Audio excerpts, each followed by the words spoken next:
Good morning दोस्तों, आप लोग सब कैसे हैं? आशा करता हूं आप लोग सब ठीक ही होंगे। तो आज हम आप लोगों के लिए फिर से झारखंड उत्पाद सिपाही का जो 2019 में क्वेश्चन आई थी उसका पीवाई क्वेश्चन जीके जीएस का हम लोग पीवाई के क्वेश्चन करने वाले हैं। तो यहाँ पे आपको दिख रही होगी झारखंड उत्पाद सिपाही 2019 जो जेएसएससी के द्वारा करवाई गई। तो प्रीवियस क्वेश्चन है एक्सरसाइज कॉन्सेप्ट पेपर 3, जिसमें से इसका जीके जीएस का कितना 40 क्वेश्चन आती है। ठीक है, इससे पहले फर्स्ट वाला वीडियो जो अपलोड किया था वो झारखंड का था, जिसमें 50 क्वेश्चन मैंने करवा दिया। तो आज हम करने वाले झारखंड जीके जीएस में से जो 40 क्वेश्चन आया था पीवाई क्वेश्चन, उसके बारे में डिटेल एक्सप्लेनेशन के साथ देखेंगे और जहाँ एक्स्ट्रा कुछ पॉइंट होगी उसको भी हम एक्सप्लेन करेंगे। तो चलिए ज़्यादा लेट नहीं करते, आज जो कोई झारखंड उत्पाद सिपाही का तैयारी करते हैं तो आप इसको प्रैक्टिस करके देखिए कि आप कितना सही कर पाते हैं। ठीक, और आप मिलाइएगा मेरा जो एनटीपीसी का जीके जीएस का प्रैक्टिस सीरीज चल रहा है उसमें से और इसमें से आप मिला के देखिएगा कितना क्वेश्चन मैच करता है। लगभग 50 से 80% क्वेश्चन मैच कर रहा है। ठीक, तो उसी को हम टारगेट करके जीके जीएस करवा लेते हैं। जो उत्पाद सिपाही की तैयारी करते हैं तो एनटीपीसी वाला जीके जीएस देख लीजिएगा, उसमें इससे क्वेश्चन आपका मैच कर जाएगा। देखिए फर्स्ट क्वेश्चन भी उसी से है। पहला क्वेश्चन है, मुख्य दस्तावेज जिसके माध्यम से लॉर्ड डलहौजी डलहौजी के बारे में आ गया ने समाकलन की अपनी नीति कार्यान्वित की थी। तो बताइएगा कौन सा नीति थी। पहला ऑप्शन है भारतीय मित्र राष्ट्रों की संधि के द्वारा, ऑप्शन में व्यापक सिद्धांत के द्वारा, option number C Bharatiya Samaj के आधुनिकीकरण के द्वारा और ऑप्शन डी चिरस्थायी मित्रता संधि के द्वारा। तो आपको बताना है कौन सा डलहौजी द्वारा समावेशन नीति अपनाई गई थी। चलिए तो सही आंसर की हम लोग बढ़ते हैं। इसका सही आंसर हो जाएगा कौन सा, डलहौजी के द्वारा एक ही नीति चलती थी, कौन सा, व्यवगत सिद्धांत का नीति। तो यह सही हो जाएगा, व्यवगत सिद्धांत का नीति क्या होता है, डलहौजी के द्वारा लागू किया गया था। तो आप लोग याद रखिएगा। हम ये सब क्वेश्चन सारा करवा दिए हैं, तो जो कोई नहीं देखे हैं तो वहां से आप जरूर उसको जाकर देख लीजिएगा। व्यवगत का सिद्धांत ये सब नीति वाला जितना भी है ये सब क्वेश्चन मैंने करवा दिया हूँ। तो चलिए स्टार्ट करते फिर दूसरा क्वेश्चन की ओर बढ़ते हैं। तो इसका सही ऑप्शन नंबर बी हो जाएगी। क्वेश्चन नंबर 62 62 से इसलिए लिए हैं क्योंकि मैंने मतलब जीके का जो 40 क्वेश्चन है वहां से करवा दिया हूँ। तो इसके बाद फिर 62 यहाँ साइंस का क्वेश्चन कर रहे हैं, फिर इसके बाद जो पीछे बचा हुआ रहेगा मैथ्स का क्वेश्चन, कल मैथ्स का कर लेंगे 10 क्वेश्चन। ओजपाली कौन सा राज्य का एक विख्यात नृत्य है, बिहार का, उड़ीसा का, महाराष्ट्र का, असम का। इसीलिए सबको जहां से सीक्वेंस है उसी हिसाब से लिए हैं। तो ऑप्शन नंबर इसका डी हो जाएगा सही जवाब, असम का। तो असम का ये कहाँ ओजपाली नृत्य है, तो ये भी आप लोग याद रखिएगा। ये सब कुछ एग्जाम में आपको पूछा जाएगा, तो ये सब एक्स्ट्रा पॉइंट आपको याद रखिएगा। चलिए तो जैसा कि फिर जैसे बोल देगा महाराष्ट्र का, महाराष्ट्र का कौन सा लावनी नृत्य है, तो ये भी याद रखिएगा। कुछ कुछ ये सब की एक्स्ट्रा याद रखिएगा। उड़ीसा का ओडिसी नृत्य है, बिहार में। चलिए नेक्स्ट आगे को बढ़ते हैं।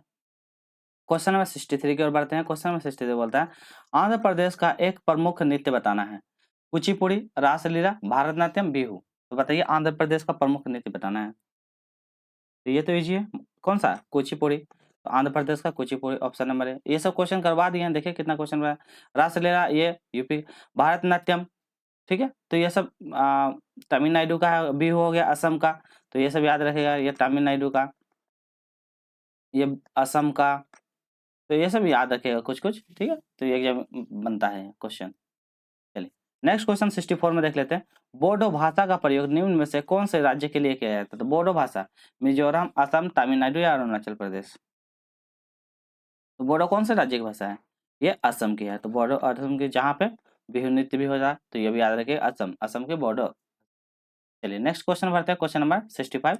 इसमें बोलता है पंचायत चुनाव कराने का निर्माण किसके द्वारा लिया जाता है। तो बताइए पंचायत चुनाव करने किसके द्वारा किया जाता है, जिलाधिकारी के द्वारा, राज्य सरकार के द्वारा, केंद्र सरकार के द्वारा, इनमें से कोई नहीं। तो पंचायत चुनाव किसका, राज्य सरकार के द्वारा। तो ऑप्शन नंबर बी हो जाएगा इसका सही जवाब, राज्य सरकार के द्वारा पंचायत चुनाव कराई जाती है। 66 में देख लेते हैं। इसमें बोलता है निम्न में से किसे जनवरी 2019 का क्वेश्चन है, तो 2019 में पूछा है भारत रत्न पुरस्कार प्रदान किया गया, तो किसे दिया गया था, अटल बिहारी वाजपेयी जी को, प्रणब मुखर्जी जी को, ऑप्शन में से सचिन तेंदुलकर, ऑप्शन में सीवी रमन जी को। तो किसे मिला था 2019 में, इसे मिला था प्रणब मुखर्जी जी को। तो किसको मिला, option number B Pranab Mukherjee, सही जवाब होगा option number B Pranab Mukherjee को। नेक्स्ट क्वेश्चन देख लीजिए, यहाँ पे क्या है, आपको सूची दिया हुआ है, सूची 1 यहाँ पे दिया हुआ है, इस साइड सूची 1 है, यहाँ पे 1 और यहाँ सूची 2 है। तो आपको मैच करके बताना है, यहाँ पे कप का नाम दिया हुआ है, खेल का नाम दिया था, आपको मैच करना कौन सा कप किसके साथ अंतर्गत, और यहाँ पे नीचे आपका आंसर दिया हुआ है। पहला ऑप्शन है थॉमस कप, फीफा कप, आगा खां कप, डेविस कप या इसरा कप। इसमें से आपको एक भी किसी का याद होगा तो आप इधर से मैच कर लीजिएगा। अब बताने की कोशिश कीजिए कौन सा किसका सही हो जाएगा। तो थोड़ा सा आपको टाइम देंगे, फिर उसके बाद हम एक्सप्लेन करेंगे। अब बनाने की कोशिश कीजिए।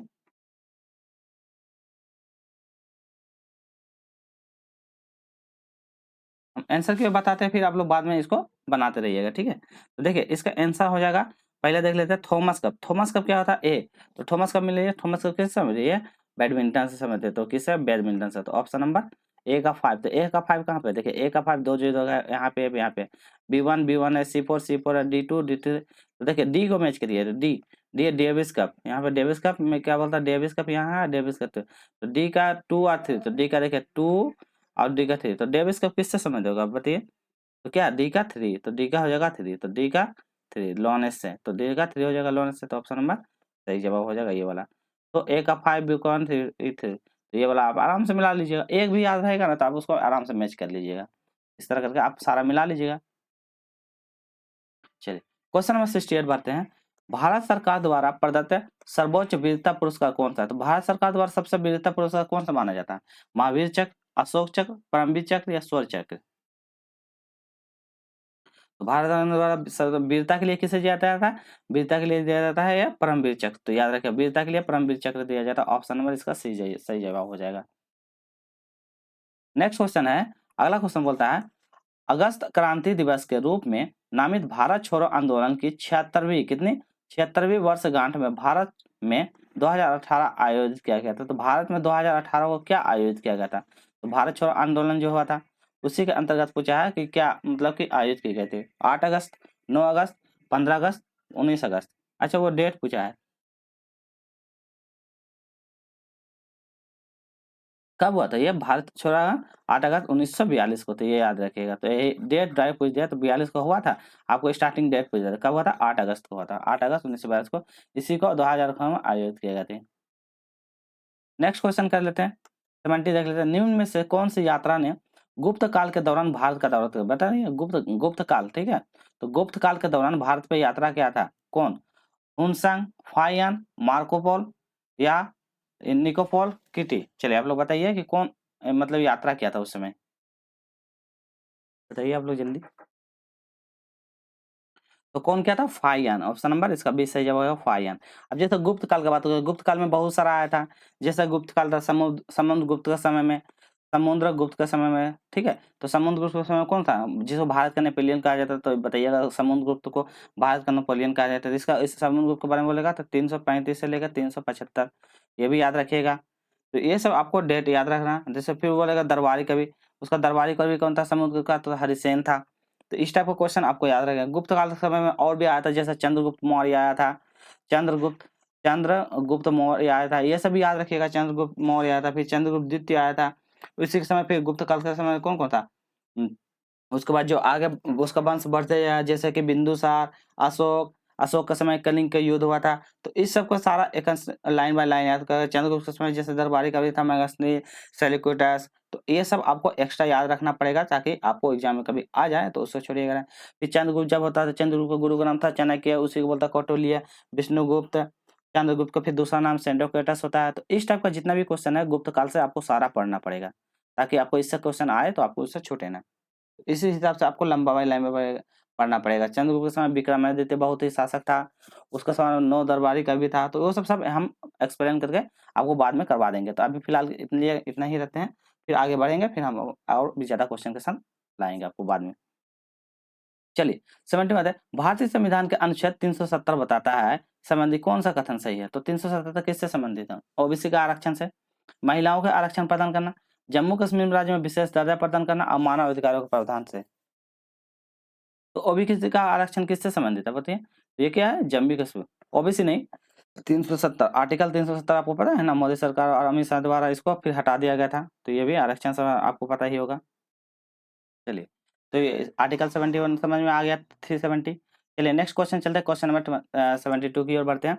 इसमें बोलता है ग्राम पंचायत का सदस्य बनने के लिए न्यूनतम आयु बताना। तो बताइए ग्राम सभा को मेंबर बनने के लिए आपको न्यूनतम एज कितनी होनी चाहिए, 18 वर्ष, 21 वर्ष, 30 वर्ष, 25 वर्ष। तो कितनी होनी चाहिए बताइए आप लोग जल्दी, फिर हम लोग आगे की ओर बढ़ते हैं। तो ग्राम सभा का सदस्य बनने के लिए कितनी एज होनी चाहिए, चलिए तो देख लेते हैं 21 वर्ष, ऑप्शन नंबर बी हो जाएगा सही जवाब, ऑप्शन नंबर बी 21 वर्ष। चलिए क्वेश्चन नंबर 73 बता, ओजोन परत, ओजोन परत के बारे में आ गया तो निम्न में संबंधित का बताना है। परावैगनिक किरण से रक्षा करती है, एक्स रे, दृश्य प्रकाश है या गामा किरण से? बताइए ओजोन परत किससे हमारी रक्षा करती है? तो आसान ही आप आराम से बना लीजिएगा, किसका रक्षा करती है? या पराबैंगनी किरण। देखिए अब जो ओजोन परत के बाद आएगा तो हमारे वायुमंडल की परतें कितनी है? 5 परतें, याद रखिएगा। 1 2 3 4 5 5 परत, इसको बोलते हैं, क्या बोलते हैं? क्षोभ मंडल, इसको बोलते हैं क्षोभ क्षोभ मंडल, इसको बोलते हैं समताप मंडल, याद रखिएगा थोड़ा-थोड़ा। उसको बोलते हैं मध्य मंडल, इसको बोलते हैं बाह्य मंडल और इसको बोलते हैं बहिर्मंडल, बहिर्मंडल। टोटल याद आ गया 5 मंडल। इसमें जो होता है जितनी भी होते हैं वर्षा संबंधी जितनी भी होते हैं, तो इसी मंडल के अंतर्गत हो। तो वर्षा होना, ओलावृष्टि होना, तापमान में घटता, बढ़ता, सर्दी ये सब जितनी एक्टिविटी होती है ये समताप मंडल में क्या होता है? जहाज जो उड़ाई जाती है तो ये समताप मंडल को कहते हैं, ठीक है। इसी के अंदर क्या होता है? ओजोन परत पाया जाता है, इसी के अंदर ओजोन परत। तो समताप मंडल में ओजोन परत जो क्या कहते हैं? यूवी किरणों से हमारी रक्षा करती है, तो इसी में ओजोन परत पाया जाता है सेकंड नंबर पे। याद रखिएगा आप लोग, ये फर्स्ट हो गया, सेकंड हो गया, या थर्ड हो गया, या फोर्थ हो गया, या फिफ्थ हो गया। मध्य मंडल में क्या है? उसमें उल्का पिंड, याद रखिएगा उल्का पिंड जो आती है आसमान से आने के बाद क्या कहते हैं? यहाँ पे आके जल जाती है। वायुमंडल में क्या होता है? इसमें जो क्या है रेडियो एक्टिविटी, संचार वगैरह जो होते हैं, हम लोग टीवी वगैरह जो देखते हैं ना, संचार रेडियो सिग्नल उग्नल जो होता है सैटेलाइट वगैरह, इसी में छोड़ी जाते हैं। और बहिर्मंडल में जो होता है 2 गैस पाई जाती है, एक होता है हीलियम, याद रखिएगा हीलियम, और एक हाइड्रोजन।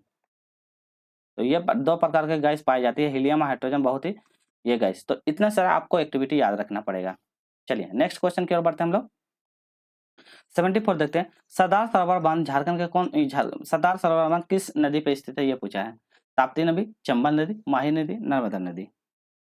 कौन सी नदी है? ये नर्मदा नदी है। ऑप्शन नंबर डी सही जवाब हो जाएगी। क्वेश्चन नंबर 75 देख लेते हैं। निम्नलिखित में से कौन सा क्षेत्र जलवायु के लिए महत्वपूर्ण कारक नहीं है? तो बताइए जलवायु के लिए कौन सा महत्वपूर्ण कारक नहीं है, पूछा गया। अक्षांश, देशांतर, तुंगता और समुद्र से दूरी। तो कौन सी महत्वपूर्ण नहीं पूछा है? ध्यान से पढ़िएगा। तो कौन सी हो जाएगी? देशांतर। तो याद रखिएगा देशांतर क्या है? महत्वपूर्ण नहीं है। देखिए कुछ बोलेगा कुल देशांतर की संख्या, तो कुल देशांतर कभी बोल देगा देशांतरों की संख्या तो कितनी होती है? 360, याद रखिएगा देशांतर की संख्या। अब बोलेगा कुल अक्षांश की संख्या, तो कुल अक्षांश अक्षांश की संख्या कितनी होती है? 181। तो ये भी याद रखिएगा। देखिए देशांतर अक्षांश क्या होता है? ये ऐसे रहती है, ठीक है। ये जो आपको लंबी लंबी जो लाइन दिखती है, ये लंबी लंबी जो लाइन है, ठीक है। तो ये लंबी लंबी आपको जो लाइन है, ये इसी को बोला जाता है देशांतर। जो पृथ्वी पे लंबी लंबी लाइन, इसको बोलते हैं देशांतर। और ये जो लेटी हुई ऐसे ऐसे सोई हुई लाइन रहता है, इसको बोलते हैं अक्षांश। तो ये दोनों याद रखिएगा आप लोग। देशांतर से 360, अक्षांश की संख्या 181, याद रखिएगा आप लोग। चलिए नेक्स्ट क्वेश्चन 76 में देखते हैं। चंद्रमा की अवस्था निम्न द्वारा उत्पन्न होती है। तो बताइए चंद्रमा की अवस्था किसके द्वारा उत्पन्न होती है? चंद्रमा के घूर्णन के द्वारा, पृथ्वी के घूर्णन के द्वारा, पृथ्वी के परिक्रमा के द्वारा, या चंद्रमा की परिक्रमा के द्वारा। तो किसके अवस्थाएं के द्वारा ये होती है? तो ये होता है चंद्रमा के परिक्रमा के द्वारा। तो ऑप्शन नंबर डी हो जाएगा, चंद्रमा के परिक्रमा के द्वारा इसके सही जवाब हो जाएगा ऑप्शन नंबर डी। चलिए नेक्स्ट क्वेश्चन 78 में कह लेते हैं। भारत में कोयले का भंडारण अधिकतम कहाँ पर स्थित है? तो बताइए कोयला का भंडारण कहाँ पे स्थित है? सोन घाटी में, दामोदर घाटी में, महानदी घाटी में, या गोदावरी घाटी में? तो आपको आराम से पता होगा झारखंड के बारे में। कहाँ पे? ये दामोदर घाटी में स्थित है। तो सोना सबसे ज्यादा दामोदर घाटी। नेक्स्ट क्वेश्चन 79 में देख लेते हैं। निम्न में से कौन सी नदियां उद्गम बिंदु प्रायः एक ही है? तो बताइए कौन सी नदियां का उद्गम एक ही है, प्रायः एक ही है? ताप्ती एवं ब्यास नदी का, ब्रह्मपुत्र एवं गंगा नदी का, हिंद एवं गंगा नदी का, ब्रह्मपुत्र एवं हिंद नदी का। दोनों का उद्गम स्थान एक ही है। आपको बताइए कौन सा नदी है? ये कौन सी नदी है? ब्रह्मपुत्र और हिंद नदी। तो कौन सी नदी? ब्रह्मपुत्र और हिंद नदी। तो दोनों का उद्गम स्थान कहाँ? एक ही है। तो ये भी आप लोग याद रखिएगा। चलिए फिर नेक्स्ट क्वेश्चन देख लेते हैं। क्वेश्चन 80 में देख लेते हैं। समान मात्रा में वर्षा प्राप्त करने वाले स्थानों को जोड़ने वाली रेखा को क्या कहते हैं? तो समान मात्रा में वर्षा प्राप्त करने वाली जोड़ने वाली जो रेखाएं हैं उसको क्या कहते हैं? सम आत्म रेखा, समतापी रेखा, समदाब रेखा, या आइसोहाइट रेखा है। तो किस क्या कहते हैं ये बताइए? तो एक ही रेखा को जोड़ने वाली रेखा को हम क्या कहते हैं? आइसोहाइट रेखा कहते हैं। ऑप्शन नंबर इसका डी सही होगा, आइसोहाइट रेखा कहते हैं। चलिए आप यहाँ पे आपको थोड़ा सा इसको छोटा कर दे रहे हैं ताकि आपको दिखेगा। यहाँ दिख रही होगी, हाँ। चलिए देखिए यहाँ पे सूची 1 दिया हुआ है और सूची 2 दिया है। तो सूची 1 में यहाँ पे युद्ध के बारे में बताया है और सूची 2 दिया है किसके किसके साथ लड़ा गया। तो ये युद्ध आपको बताना है और नीचे यहाँ पे आंसर है, आपको बताना है कौन सा सही हो जाएगा। तो आप आराम से बनाइए। देखिए अभी जस्ट बताया था कलिंग का युद्ध, ऑप्शन नंबर ए को ध्यान दीजिए। कलिंग का युद्ध किसके साथ होता है? किसके साथ होता है? अशोक ने युद्ध होता है। तो अशोक का युद्ध है कलिंग का। तो याद रखिएगा। तो देखिए एक का 3 कहाँ पे? देखिए एक का 3 सब में है। तो आपको इतना पता है कि कलिंग का युद्ध क्या होता है? 261 बीसी में, 261 बीसी में होता है कलिंग का युद्ध। तो 261 बीसी में होता है। पानीपत का प्रथम युद्ध, तो आपको भी पता है पानीपत का प्रथम युद्ध किसके साथ? तो बताइए। पानीपत का पत्थर युद्ध किसका होता है? इब्राहिम बाबा इब्राहिम लोधी के साथ होता है, तो ये भी आसान है। तो बी का 1 हो जाएगा। तो देखिए बी का 1 कहाँ पानीपत का? बाबा इब्राहिम लोधी के साथ, तो बी का 1। तो देखिए बी का 1 कहीं पे है, बी का 1 मिल गया ना आंसर, ऑप्शन नंबर बी। कितना आसान है। फिर हल्दी घाटी की युद्ध किसके साथ होता है? सी का 2 हो जाएगा, राणा सांगा का और अकबर के साथ होता है, हेमू के साथ, पता है कि नहीं ये वाला। तो खानवा की जब बच जाता है तो खानवा के बाबा और राणा सांगा के साथ हो गया। आसान था, कितना आसान था, आराम से इसको मैच करिए। ये सब मैंने जितना है ये सारा पढ़ा दिया हूँ। तो जो कोई नहीं देखे तो वो एनटीपीसी वाला ग्रुप चल रहा है जीके जीएस का, तो वहाँ से आप आराम से इसको कर सकते हैं। देखिए इसको भी मैच करना है, इसमें भी आराम है। तो आपको वंश के अनुसार बताना है। हम वंश के बारे में बता दिए हैं, कौन दिल्ली शासन के दौरान कौन कौन वंश था। जैसे लोधी वंश था, तुगलक वंश था, सैयद वंश था और खिलजी वंश है। तो ये टोटल वंश है। वंश के समय बताइए आप लोग, इसको अरेंज करके थोड़ा सा टाइम दे रहे बनाइए। चलिए आप लोग बनाइए। जैसे कि हम पहले आपको बताते थे लोधी वंश, तो यहाँ पे डेट बता देते हैं कब लोधी वंश था। 1451 से लेकर क्या था, 1451 से लेकर कितना कितना के बीच में था, 1526 के बीच में था लोधी वंश, ये भी याद रखिएगा। ठीक है, फिर हम लोग देख लेते हैं कौन सा वंश यहाँ पे, कौन सा है, खिलजी वंश। खिलजी वंश के बारे में देख लेते हैं। अलाउद्दीन खिलजी कौन था, अलाउद्दीन इसका खिलजी। तो क्या 1290 से लेके कितना है, 1316 के बीच में। तो ये भी याद रखिएगा, 1316 के बीच में खिलजी वंश हो गया। खिलजी के वंश कौन सा बात है, तुगलक वंश यहाँ पे ना, तुगलक वंश 1320। तो ये सब आपको याद रखना होगा, 1320 से लेकर 1412 तक मिले। तो ये इतनी सारे याद रखिएगा तुगलक वंश। जैसे गैसुद्दीन तुगलक, मोहम्मद बिन तुगलक, फिरोज शाह तुगलक, तो ये सब आए थे, वंश आए थे। तो उन्होंने कैसे कैसे अपना राज्य को स्थापित किया, कैसे कैसे राज्य बढ़ाया, तो ये सब आपको लाइन बाय लाइन आपको याद है। दास प्रथा में जैसे कुतुबुद्दीन ऐबक, ये सब इल्तुतमिश, तो ये सब दास प्रथा के अंतर्गत में आ जाएगी। तो चलिए आप लोग बताइए, सीक्वेंस बताइए कि कौन सा उनका कालम पहले आया था, उसके हिसाब से बताना है। चलिए तो हम लोग स्टार्ट करते हैं। तो सबसे पहले स्टार्ट करते हैं कौन सा, तुगलक मतलब दास प्रथा में कौन सा, दास में जैसे कि वही मतलब कि कुतुबुद्दीन वाला बारे में मतलब कि दासों का दास के बारे में नाम से, जैसे कि इसका दास प्रथा कब आया था, 1206। तो 1206 से लेकर क्या 1210 के बीच में। तो ये जो कौन किया था सबसे पहले, 1210 को ना कुतुबुद्दीन ऐबक।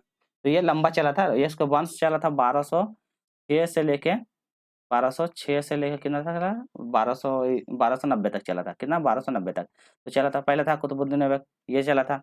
तो ये सब सारा आपको याद रखना पड़ेगा। इल्तुतमिश था, फिर इल्तुतमिश पे रजिया आया था ये। तो सबसे पहले कौन, दास प्रथा। तो सबसे पहले सी पे जाएंगे, सी पहले दास वंश आया था, सी के बाद दी, फिर दास के बाद कौन सा है, दास को खत्म हो जाने के बाद फिर कौन सा था, मतलब कि खिलजी वंश आता है। फिर उस तरह का बढ़ते जाता है, इस तरह का ना बढ़ता है। तो दास दास के बाद खिलजी वंश।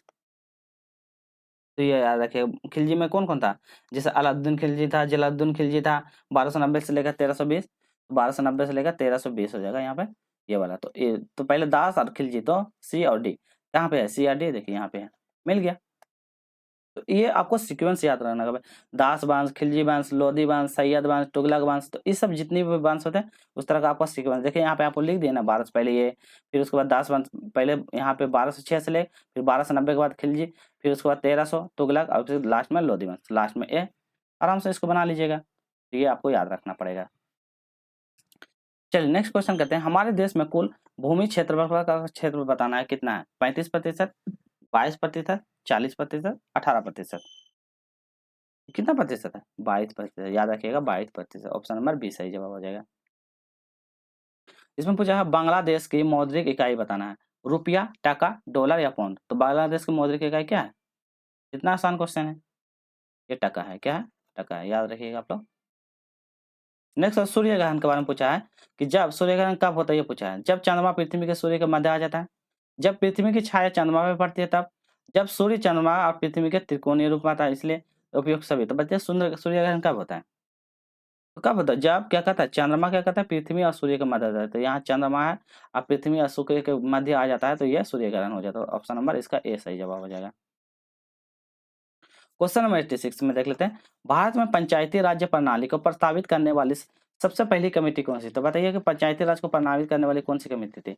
PV Narasimha Rao committee, Balwant Rai Mehta committee, एल.एम. सिंघवी राव कमेटी और मोरारजी देसाई राय कमेटी। तो कौन सी कमेटी थी, तो पंचायती राज बताइए, पंचायत के बारे में। तो ऑप्शन नंबर बी, कौन सी, ऑप्शन नंबर बी, बलवंत राय कमेटी के द्वारा था। तो ये भी याद रखिएगा। ग्राम पंचायत, फिर नगर पालिका। तो ग्राम पंचायत ये कितना 11 में आती है, तो ये भी याद रखिए 11 ग्राम पंचायत के बारे में, जिसमें से बोलेगा विषयों, ग्राम पंचायत में विषयों की संख्या कितनी, तो 29 विषय है। तो ये सब आपको याद रखना पड़ेगा, ये सब बहुत ज़्यादा इंपॉर्टेंट है। 29 विषय हैं। फिर बोलेगा नगर पालिका निगम 18 विषय हैं, तो ये सब आपको एक्स्ट्रा पॉइंट याद रखना होगा।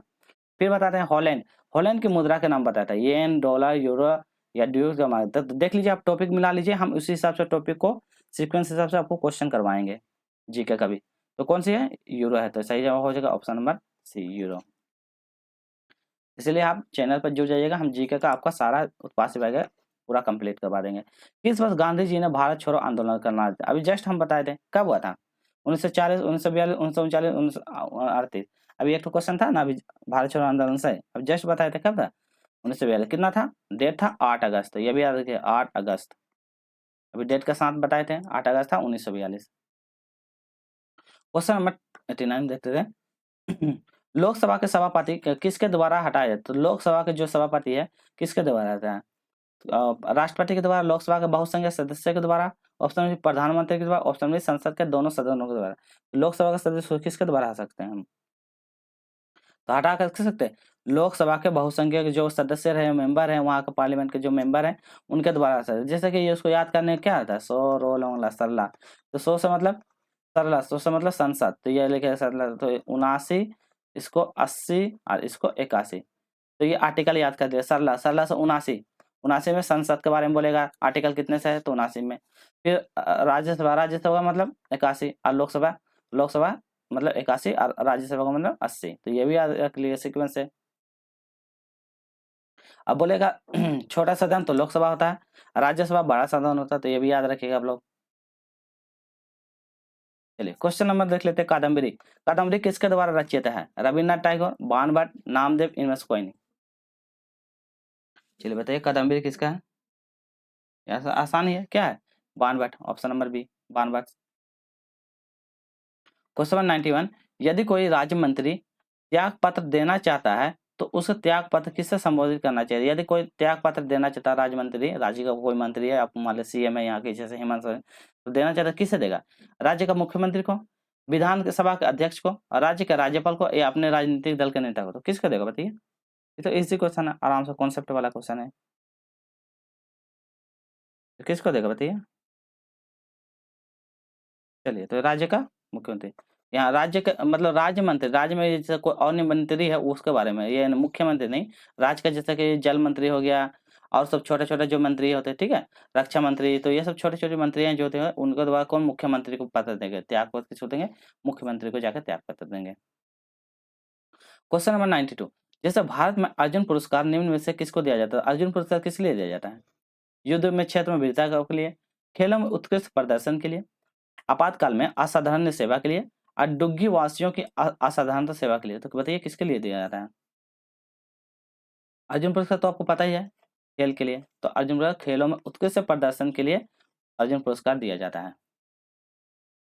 नेक्स्ट क्वेश्चन 93, बिहू एक नृत्य है। देखिए बिहू असम से कितना क्वेश्चन आ चुका है, असम, झारखंड, कर्नाटक या कश्मीर। तो कहाँ से? ये असम की है, तो बिहू नृत्य क्या असम की है। एक सिंह वाला गेंडा भी यहीं पाया जाता है असम में, तो ये भी आ जाए।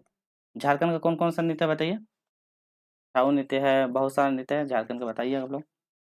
चलिए, कथकली नृत्य कौन सा राज्य में स्थित है? तो बताइए कथकली कौन सा राज्य में स्थित है? केरल, तमिलनाडु, कर्नाटक, आंध्र प्रदेश। कथकली बताइए, कथकली कहाँ है? केरल में, याद रखिएगा केरल में कथकली नृत्य है। तो ऑप्शन नंबर 1 केरल में। तमिलनाडु बताइए, कुचिपुड़ी, आंध्र प्रदेश का कुचिपुड़ी है, आंध्र प्रदेश का कुचिपुड़ी है, कर्नाटका का, तमिलनाडु का। तो ये सब आपको सारा याद करना पड़ेगा, ये सब याद रखिएगा आप लोग, ताकि एग्जाम में फिर आए तो छूटे ना। फिर देखिए यहाँ पे राज्य दे दिया है, और यहाँ के उनकी राजधानी। तो बताइएगा यहाँ के राज्य, यहाँ पे राज्य है और इनकी राजधानी है। तो राज्य राजधानी वाले नहीं देखे तो 5 मिनट का वीडियो है, वहाँ पे जाकर आप देख सकते हैं इसको, क्वालिटी वाला में। तो कौन सा राज्य की कौन सी राजधानी है बताइए? आपको एक को भी पता होगा ना, तो आप आराम से बना लीजिएगा। चलिए तो देख लेते हैं, छत्तीसगढ़, छत्तीसगढ़ की राजधानी कहाँ है? रायपुर, याद होगा। फिर छत्तीसगढ़ की राजधानी रायपुर। तो फिर देख लेते हैं तेलंगाना, तेलंगाना की हैदराबाद। तो क्या है? ए का 4, बी का 5, ए का 4, बी का 5 कहाँ पे है? ए का 4 देखें, ए का 4 यहाँ पे, बी का 5 देखें, ए 4 बी 5। तो देखिए ए का 4 बी का 5 देखिए, दो दो जगह पे है। सी वाला मैच कर लेते हैं, त्रिपुरा, त्रिपुरा का क्या हो जाएगा? त्रिपुरा का अगरतला, सी का 2, तो सी का 2 यहाँ पे, ए का 4 बी का 5 सी का 2 ये वाला। तो ऑप्शन नंबर ये हो जाएगा, आराम से बना लीजिएगा। नागालैंड, कोहिमा, सिक्किम, अगर ये है सिक्किम का गैंगटॉक हो गया, गैंगटॉक नागालैंड का कोहिमा। तो इतनी सारे ये सब आपको याद रखना पड़ेगा। 96 अभी बताना है भारत, उस समय पूछा था पर अभी वर्तमान बताइए भारत के राज्य और केंद्र शासित प्रदेशों की संख्या अभी के वर्तमान को देख के बताइएगा, ठीक है। 27 राज्य 9 केंद्र प्रदेश, 29 राज्य 7 केंद्र प्रदेश, 28 राज्य 8 केंद्र प्रदेश, 28 राज्य 9 केंद्र प्रदेश। अभी वर्तमान में कितनी है? तो अभी वर्तमान में 28 राज्य और 8 केंद्र प्रशासित प्रदेश अभी वर्तमान में, तो इसका सही जवाब सी हो जाएगा। उस समय था 29 राज्य 7 केंद्र प्रशासित, तो याद रखिए उस समय, पर अभी वर्तमान में पूछा है तो अभी के बाद इसलिए 28 बता दिए आप लोग, ठीक है। भारत में सर्वोत्तम नागरिक पुरस्कार, तो बताइए भारत में सर्वोत्तम नागरिक पुरस्कार कौन सा होता है? अर्जुन पुरस्कार, पद्मश्री, भारत रत्न, अशोक रत्न। तो भारत में क्या होता है? भारत रत्न सबसे ज्यादा होता है, भारत रत्न। तो भारत रत्न सबसे सर्वोच्च पुरस्कार माना जाता है। चलिए अगला है समाचार पत्रों की रिपोर्ट के अनुसार बताना, भारत सरकार अंततः अपनी ITS समुद्री सेनाओं के लिए उन्नत क्या MRMRS खरीदने में सहमत हो गए। तो किसके लिए उस समय को पूछा गया था? तो MRMRS क्या है ये बताना। उपग्रह है, वायुयान है, युद्ध तोप है या रडार प्रणाली है। तो MRS क्या है? ये एक प्रकार क्या युद्ध तोप है, एक प्रकार क्या है तोप है, तो याद रखिएगा ये तोप है MRS में। चलिए नेक्स्ट क्वेश्चन 99 में, मुगल साम्राज्य की राजधानी खाली जगह यहाँ पे है दोबारा आगरा से दिल्ली स्थानांतरित की गई, तो किसके द्वारा किया गया था? आगरा से दिल्ली, जहांगीर के द्वारा, हुमायूं के द्वारा, औरंगजेब के द्वारा, शाहजहां के द्वारा। तो कौन क्या था? ये शाहजहां क्या था। कौन क्या था? शाहजहां ने किया था, आगरा से दिल्ली स्थानांतरित कर दिया था।